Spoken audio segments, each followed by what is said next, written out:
In a drug-induced rage in the 1980s, Glen Campbell aimed a gun at his wife. He flung chairs across upscale dining establishments. In public, he tore off her girlfriend's dress. However, it doesn't get any worse than that. No one discusses the dark side of the country music singer who sang Rhinestone Cowboy. Cocaine binges, violent altercations, and a buried scandal that nearly brought him down. Even stranger is the fact that his career might have been saved by his covert association with Elvis Presley. The horrific truth about the guy who deceived America for decades is revealed today. On April 22, 1936, Glen Campbell was born in the small Arkansas community of Billstown. It was so little that most maps didn't even display it. His family was quite impoverished. During the Great Depression, they were cotton farmers who were barely making ends meet. Being the seventh son in a family of 12, Glen's life was difficult from the beginning. Hard labor and long, hot days in the fields were the only things available. There was no electricity or luxury. When Glen was a little boy, he picked cotton for nearby farmers, earning a little more than $1 for every 100 pounds. Your hands had blisters from that type of job, and your back hurt. However, it was the Campbells' means of survival. Glen almost drowned in the small Missouri River once. Everyone assumed he was gone when his lips turned blue, but Lindell, his brother, returned him. For the rest of his life, Glen was haunted by that event. He thought that something greater was in store for him. When Glen's father managed to scrounge together $5 to buy him a guitar, everything changed. Despite being a huge sacrifice, it gave the boy a fire. Glen learned to play more quickly than anyone had anticipated with Uncle Boo's assistance. It didn't matter that he couldn't read music. He possessed a unique ear. He developed an obsession with Django Reinhardt's music and saved up all of his spare cash to purchase Django's recordings. Hours would pass while he imitated every note and rhythm until it sounded flawless. He had found something potent by the time he was in kindergarten. People, particularly the girls, listened as he played his guitar. Glen made his radio debut at the age of 14. He performed live on KLCN, a local station in Arkansas, where he picked jazz-influenced country tunes. He finished working in cotton fields and was prepared to pursue music full-time shortly after quitting school in the 10th grade. He went all the way to Indiana to pick tomatoes with a group of migrant laborers. It was difficult to sleep in barns, playing guitar under lamplight while working in the daylight. Uncle Boo then gave him a call and invited him to join his band in Albuquerque. Glen made a snap decision. Glen got more radio exposure and solid employment in Albuquerque. He eventually started the Western Wranglers, his own band. They worked hard at honky-tonks and small clubs throughout New Mexico, Arizona, and Texas, playing almost every night. Fame wasn't on Glen's mind. He simply enjoyed playing. He had a distinctive guitar style, combining rock, jazz, and country music. Conversations began. His standing increased. At the age of 24, Glen took a chance in 1960. With just $300 and a desire, he went to Los Angeles and left the Wranglers behind. Lacking a place to stay, he occasionally slept in his car and crashed on couches. However, he was hired by the Champs, the band behind the smash song Tequila, within a year. Although it wasn't much money, it was a beginning. He soon found employment writing songs and recording demos for a music publishing company.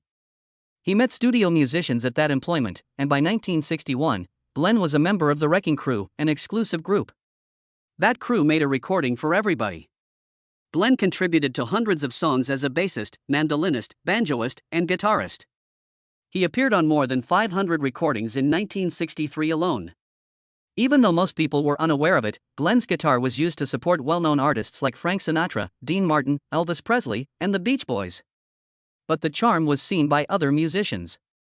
He was once referred to as the greatest guitarist Leon Russell had ever heard. Glen was able to perform a difficult piece flawlessly after hearing it once. Just talent and instinct, no written music.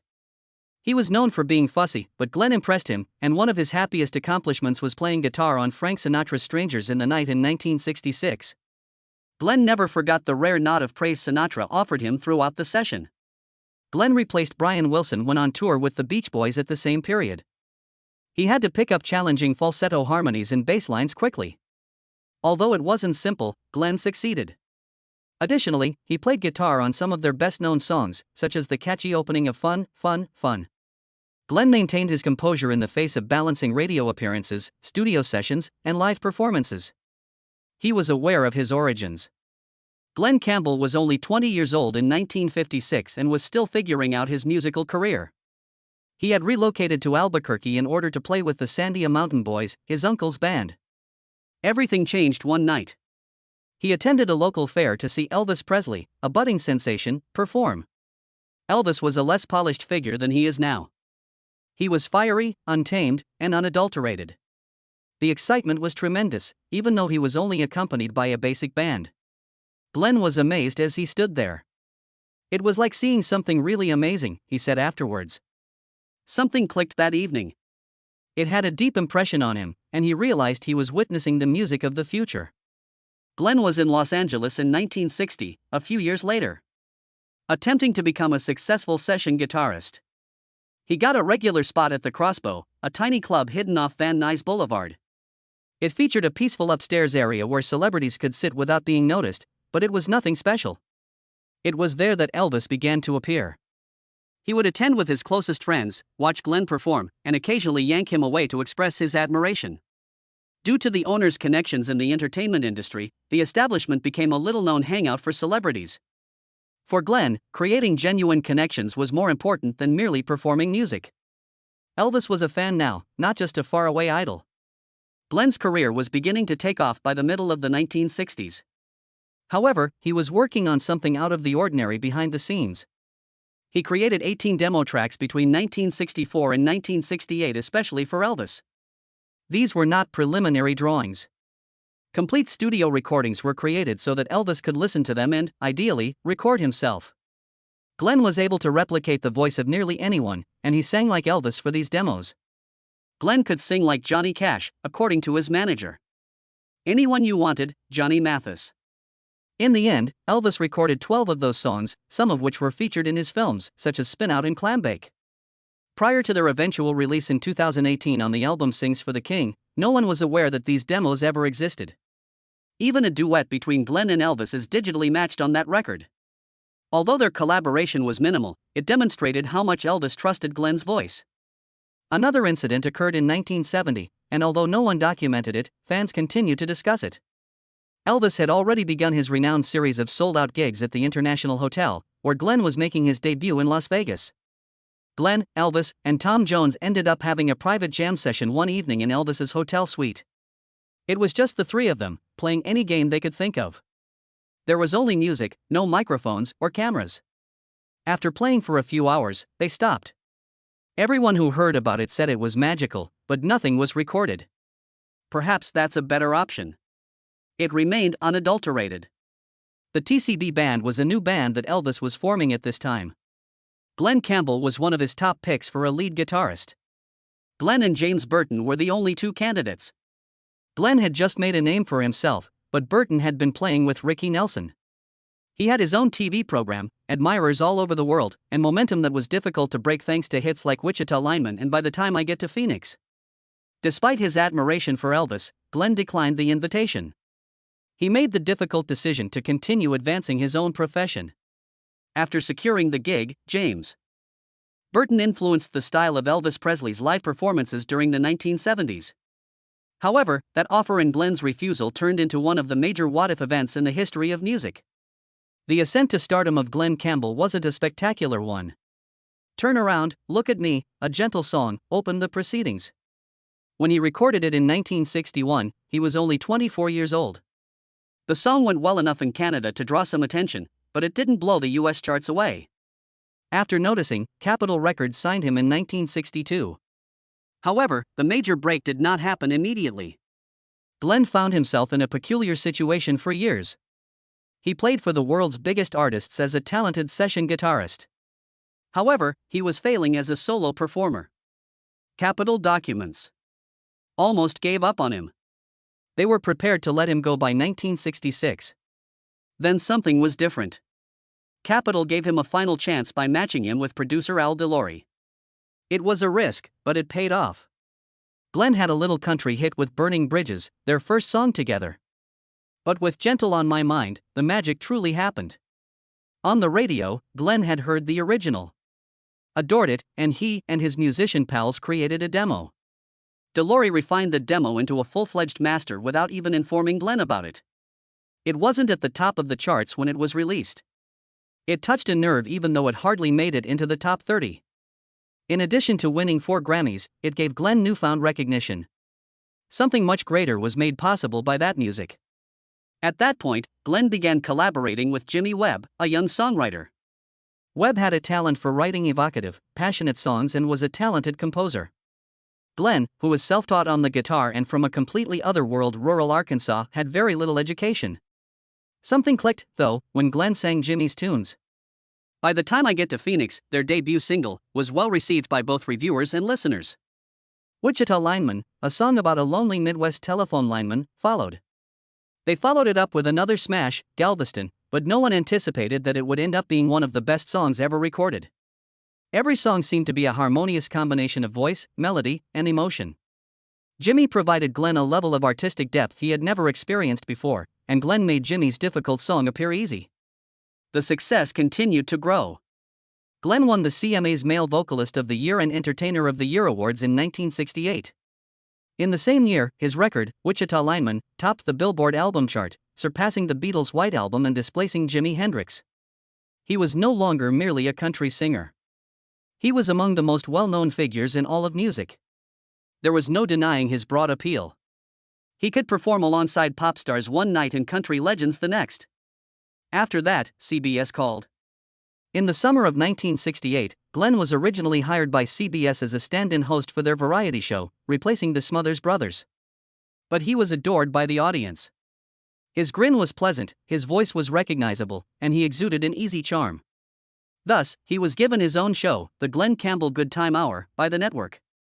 It made its debut in January 1969 and quickly gained popularity. The performance had a large audience, large guests, and large finances. Everyone wanted to go on Glen's show, including Cher, Merle Haggard, and Ray Charles. Even Rob Reiner and Steve Martin were comedy writers behind the scenes. Glen was no longer merely a vocalist. He was famous on television. Hollywood handed him a chance on the big screen while he was dazzling on television. His first film role was in the odd, disorganized adolescent musical The Cool Ones. Despite its failure, it was Glen's first cinematic experience.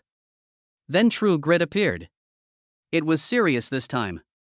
John Wayne co-starred with him, portraying LaBeouf, a young Texas Ranger. Although Glen's acting received little appreciation from critics, the movie was a huge hit. It even earned John Wayne his one and only Oscar, and Glen also came out on top. He performed the title song for the movie. His record of hits continues to increase as that song rose in the charts and garnered him a nomination for an Academy Award.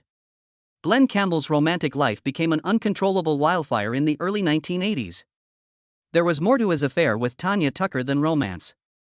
It was anarchy in progress. Glen was 40 years old. Tanya is only in her 20s. But it had nothing to do with age. Drugs, arguments, and violent outbursts were the culprits. He is said to have thrown a chair across the room in a fit of rage one evening at a posh restaurant in Beverly Hills. Tanya is said to have struck him so forcefully another time that she may have fractured one of his ribs. It didn't end there, either. Tanya once attempted to cut her wrists while high on cocaine, as Glen later disclosed in his autobiography. Even their families were drawn into their stormy romance. Cher's fluent tempers flared as fights broke out like scenes from a terrible western. After everything was settled, Tanya filed a $3 million lawsuit against him, claiming that he had mistreated her. Years later, she acknowledged that their relationship was memorable and intense, something she would never experience again. But Tanya wasn't the only cause of Glen's problems. Those around him were frightened by the darker side that his cocaine and alcohol addiction revealed. Kim, his wife, once claimed that he pointed a revolver at her during one of his drug-induced outbursts. It wasn't a singular incident. There were horrific situations behind closed doors, violent altercations at home, and public outbursts. Glen tore Tanya's dress off in public during one of their arguments. He acknowledged that cocaine made him feel sharp and energized, but it also made him dangerous. He occasionally acted out in restaurants, creating dramatic incidents. He attempted to minimize it by claiming that he used less than Tanya, but in reality, both of them were on a downward spiral. His history finally came up with him in 2003, even after all these years. He fled the scene after crashing his BMW while intoxicated, and he ended up kneeing a policeman while being booked. His mugshot went viral, showing him smiling while wearing an Arizona Diamondbacks shirt. For a man who used to look so polished on television, it was a humiliating moment. Since the late 1980s, he had assured everyone that he was sober. He wasn't, as evidenced by the arrest. There was no improvement in Glen's personal life. He married young, beginning with a 17-year-old relationship, to an already pregnant 15-year-old girl. The marriage was short-lived. He had 3 children from his second marriage. However, relationship ended in the middle of the 1970s, shortly before he began seeing Sarah Barr, the wife of his friend. He moved in with Sarah only a month after divorcing his second wife. Even his ex was taken aback by that. Glen and Sarah have a son. However, their marriage also failed. In a tragic turn of events, Glen subsequently left 3 of his children from his second marriage out of his will. Some of them claimed they weren't even permitted to visit him while he was suffering from Alzheimer's. His family struggled over his $50 million estate after his death, revealing years of suffering to the world. His decisions left scars that never went away. They only got deeper. In the 1970s, his stage conduct worsened along with his addictions. It was never clear to fans what they would receive.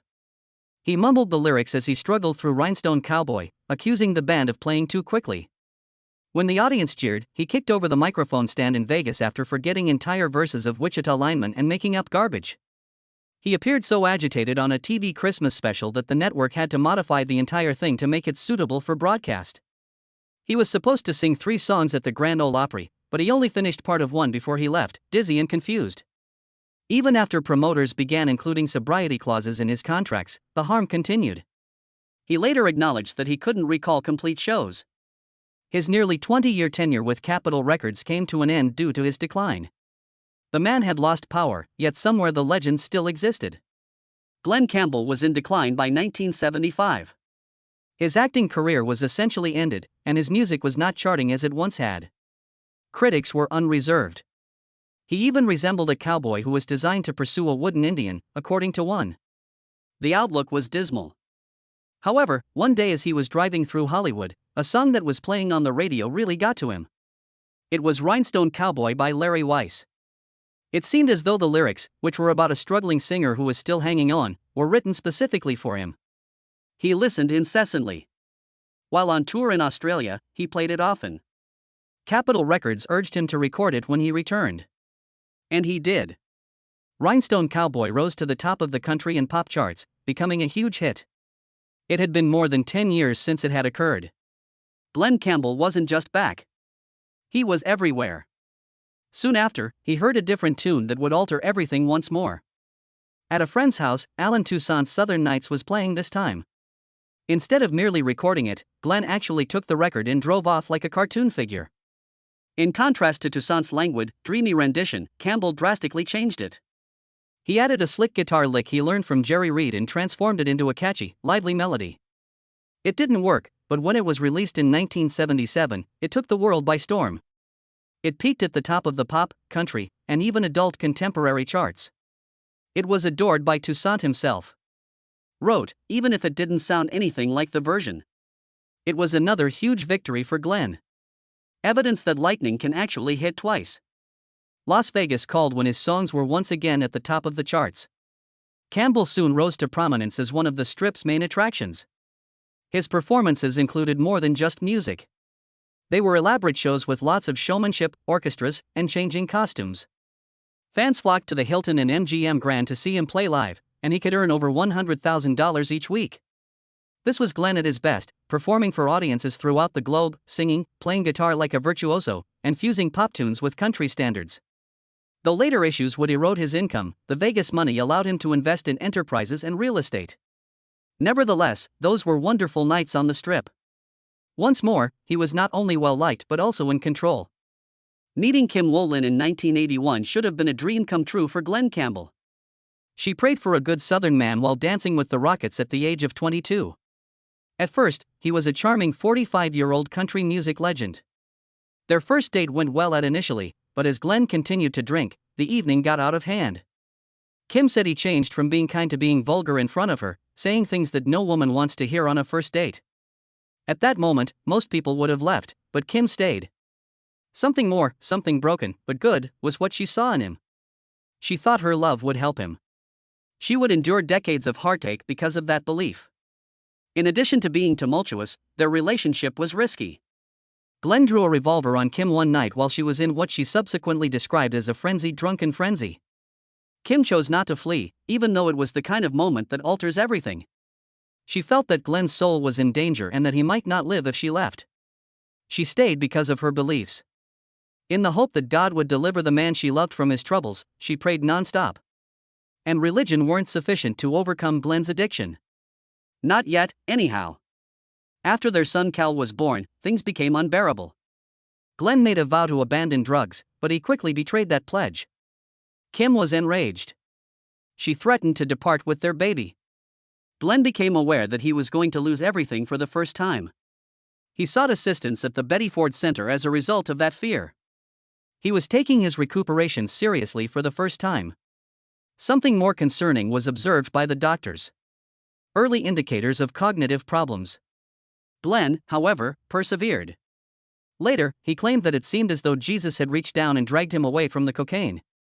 He didn't touch it again. But he wasn't finished with drinking yet. On one tour night, Glen became so inebriated that he locked himself out of his hotel room on the balcony and was unable to figure out how to get back in. It was embarrassing. This man, who had performed in front of crowded arenas and sold millions of records, was now a defenseless man stranded outside his own room. It was heartbreaking for Kim. This was different from the years she had spent trying to conceal the worst aspects of Glen's addiction. It wasn't merely a lousy evening. It was evidence that the situation was totally out of control. She understood that she couldn't help him. Only God could. In Hawaii, it all came to a head. August 1986. Glen reached his lowest point. He finally crumbled when he woke up from a vicious hangover.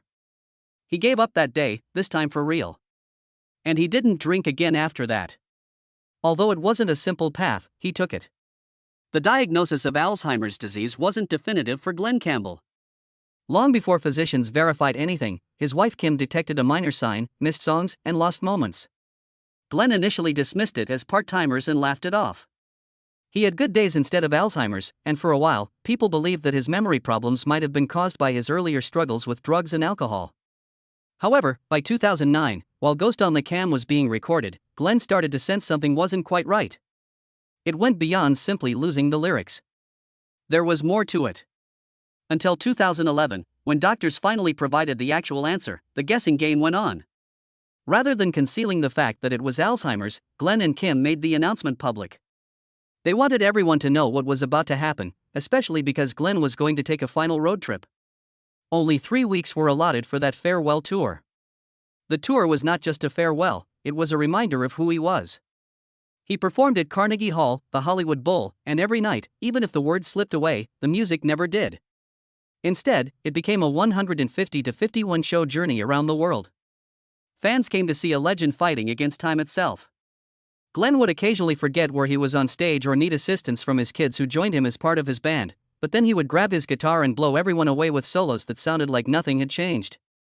Then came the last song he had ever written, a tune that would pierce harder than anything else. A moment of harsh honesty gave rise to the phrase, "I'm not going to miss you." Glen said, "It's not like I'm going to miss anyone," following yet another exhausting day of interviews over his illness. In any case, the song's core was that single statement. He patiently wrote it down, word by word, line by line, the passion unadulterated even if his memory was already failing. Omitted any sugarcoating. Best of all, "I won't miss you even though you're the last person I shall adore." It was strong, it was real, and it hurt. The song was nominated for an Oscar and won a Grammy. In Glen's honor, Tim McGraw even performed it during the Academy Awards. Beyond the prizes, however, it provided a voice to a silent reality that millions of families face on a daily basis. The world sympathized with Glen's fall, but behind closed doors, things became ugly. Both Travis and Debbie, two of Glen's children, sued Kim in 2015. They claimed that she was preventing them from seeing their father throughout his last years in care and keeping him alone. The matter became a full-fledged family quarrel after Glen's death in 2017. 3 of his 8 children were completely excluded from his will, which was drafted years before he was sick. His second marriage was the source of them all. Originally estimated to be worth $50 million, the estate is now worth just more than $400,000. There was nearly nothing left, just a few little bank accounts and a partnership stake. Fans were taken aback. How it all vanished was